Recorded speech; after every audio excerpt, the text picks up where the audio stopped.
Scene 87. 87. Wow. Take one. My name is, well, originally it was Faye Ochsenreiter, now it's Faye Konrad. I came here in 1996 from Pittsburgh. I do employee benefits for a living. I've always been more on the corporate side. I always kind of wanted to move downtown. It just never really happened. I was in Highland Park for many years. I was close enough that I was always down here. But when I lived in Highland Park, Lily Mueller and I became really fast friends, and Lily always has lived downtown for a long time. And this was like 2001. She used to just like have these parties, and we'd all sit there and drink around her big table for hours and hours and hours. And so through that, I got to know everyone in the Arts District. So Lily was really kind of my gateway, I guess, to the Arts District. I blame her for all of this, but the reason that I got along with everyone when I kind of came into the environment, it's always been part of my world. My mom always was a painter, sculptor. I was kind of always surrounded by it. It was always very important to my mom and to our world. She always thought art was just as important as any other subject matter that we would learn in school. It was just part of our world. Both of my sisters married musicians, so what can you do? It's a really unique community that's very open to meeting anyone that shares an interest. I remember the American when I used to come here with Lily and eat pancakes when Soul Folks was still here, which were the best pancakes ever. They were like this big, and the women always had sparkles, and they were great. But I was never really in the hotel, I think maybe twice. But to spend more time here, that would be Emmeric Konrad's fault. We were friends for years before we got together, and we always had a good rapport. We were always good friends. There was always that spark, and it kind of just came to fruition. I just ended up kind of living there. I was kind of smitten, so, you ignore the old paint on the wall, and, you have to share a bathroom, and, it was charming. And I already knew a lot of people that have lived here, so it wasn't like a new place for me. It was the American. Everyone knows about it. You have all these people doing all these different things, and some of them were a little bit crazy in good ways and bad ways, but there was always a good vibe, I think, a good feeling about it, a good community feel about it.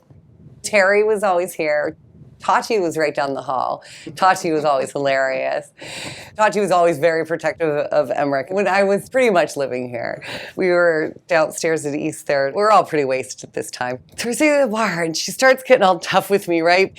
And she's just like, if you fuck with him, you fuck with me. I said, I got it, And I just remember thinking, oh my God, this woman is going to kill me. I just want to run and hide. She looked at me, and she's like, okay, you're all right. I was like, whew.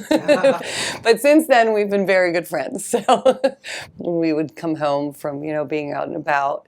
And then Emmeric would make me dinner. He had this tiny little refrigerator and a little hot plate.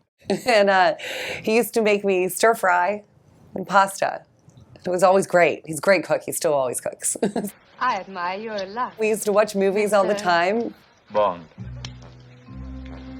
James Bond. I think I saw every James Bond movie like twice or three times because that was his favorite. He would say the lines before they said them, and it was like, really? Hello. So yes, it was very charming. It was very endearing, and it was great. And I have nothing but fond memories. We knew we were going to get married, and it was really cute because Emmeric actually flew out to Pittsburgh to ask my dad, which I thought was very sweet. We were kind of planning the wedding, and it was in December, and we both looked at each other and were like, oh my God, this is going to become a nightmare. We decided that we were going to elope. We wanted to do it downtown because that's where we met. This is what we love. It's, the city that we love. So we decided to get married at the Chapel of Guadalupe on Broadway. Literally, the sign says, marriages y divorces, on the outside. And then we kind of let all our friends know, hey, we're getting married.